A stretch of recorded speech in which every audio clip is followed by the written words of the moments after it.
tarde. Boa tarde. Como eleitor, você sabe as consequências sociais da venda do voto? Bem, eu acho que quando um eleitor ele vende voto, ele não tem mais o direito de cobrar, né, do candidato, porque automaticamente ele vendeu o seu voto. Então, no momento que ele tomou essa decisão, ele não pode querer cobrar do candidato depois de eleito, se for eleito ou não, né? Então, no meu modo de ver, é isso aí. Acho que ele perde totalmente o direito de exigir do seu candidato, né? Como eleitor, então, ao exercer o seu direito do voto, né, qual a sua atitude quando um candidato tenta comprar o voto e sabendo você que ele também não é qualificado para o cargo? Eu acho que, primeiramente, o eleitor poderia denunciar esse candidato, né? Não está correto, a compra de voto não é correta, a gente tem que socializar isso aí. Outra forma seria não votar nesse candidato, né? E tentar colocar aí perante os amigos, perante os conhecidos, a intenção do cara de comprar o voto e ver que ele não tem condição, entendeu? O candidato, quando ele tenta comprar o voto, ele lá para frente ele não tem condições de assumir um cargo público, um cargo político, né? Já começa errado. Já começa errado. Então, no meu modo de ver, ele não tem condições de assumir esse cargo e a gente tem que denegrir a imagem da pessoa. Muito obrigada. Estamos aqui com o Diogo Yunques, vereador de Guaramirim. Diogo, na sua opinião, os cidadãos que cometem crimes eleitorais por alguma brecha da lei conseguem se eleger, eles exercem o seu mandato de forma correta? Bom, boa noite, obrigado pela oportunidade. Como vereador do município de Guaramirim, eu acho que é importante tratar sobre esse assunto. Eu penso que o crime eleitoral mais comum que existe é a compra de votos, ou a troca de favor pelo voto, né? Se existe a corrupção, é porque também existem cidadãos que se corrompem. Isso tem que ficar bem claro, esclarecido. Para acontecer a compra de voto, envolve dinheiro.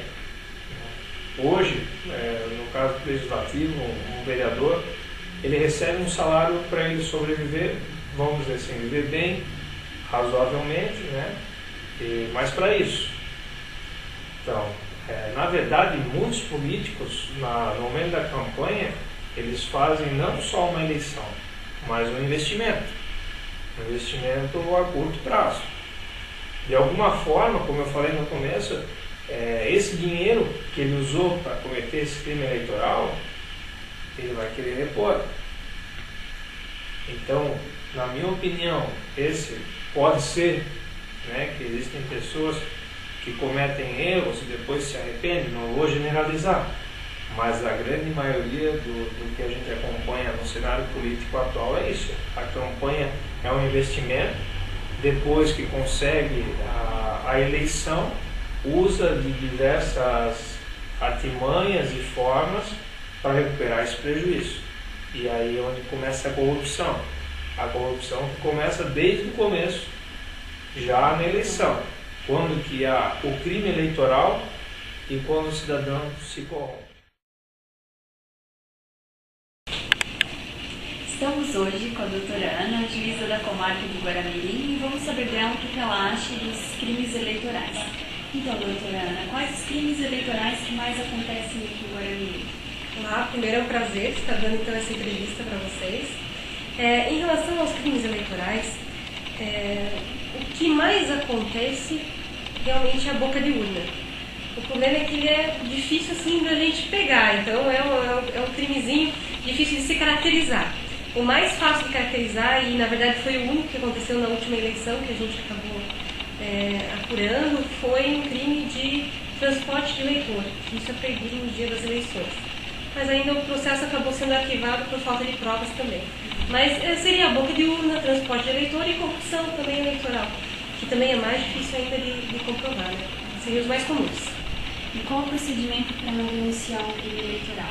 Tá certo, a denúncia de um crime eleitoral, ela pode ser feita ao juiz diretamente, a pessoa vem e a gente reduz a termo essa denúncia, pode ser feita também ao promotor eleitoral, ou até no dia das eleições, o que é mais comum é contato ou com a polícia militar, ou contato com o cartório eleitoral, e a situação é verificada.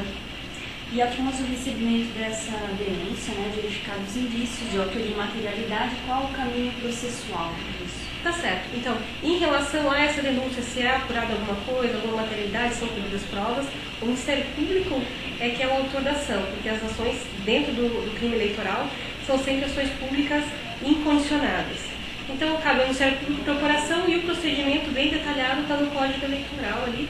Costuma ser um procedimento célere. Tudo na Justiça Eleitoral tem que ser bastante célere. E como se aplica a inelegibilidade do cidadão que tem um crime eleitoral? Tá certo. A inelegibilidade, ela não decorre só de crimes eleitorais, mas também pode decorrer de crimes eleitorais. Existe uma lei também que ela trata do assunto lá são colocadas as várias situações. O que acontece? Quando uma pessoa pede a sua candidatura, ela entra com esse pedido, é publicado o pedido e, na sequência, há um prazo para que outras pessoas, então, aleguem em uma impugnação essa inelegibilidade. Então, é apurado. O analfabeto, por exemplo, também é inelegível. Então, esse tipo de situação é apurado para ver se a pessoa pode ou não pode se candidatar. Mas também decorre de crimes eleitorais, decorre de abuso do poder econômico e político. São várias as situações, né? E o que acontece com o eleitor que vende o seu voto? Tá aí, né? Existe a seguinte situação. O artigo do Código Eleitoral, artigo 299, ele prevê que tanto comprar quanto vender o voto é crime. Então, mesmo quem vende estaria praticando crime. Como eu disse, é de difícil caracterização. E às vezes a pessoa que vendeu o voto, na verdade, né, acaba sendo muito mais utilizado como testemunha em um crime para verificar abuso de poder político e econômico nas eleições. Né? E na sua opinião, qual o crime eleitoral, né, que mais prejudica a desenvoltura do processo eleitoral? Eu diria que todos os crimes eleitorais prejudicam, né? Então, de uma forma geral, todos prejudicam. Agora, se eu fosse eleger certamente seria a corrupção eleitoral, que é exatamente essa compra de votos, o uso do dinheiro para se candidatar e para se eleger. Seria isso. Muito obrigada, doutora Ana. Ficamos por aqui.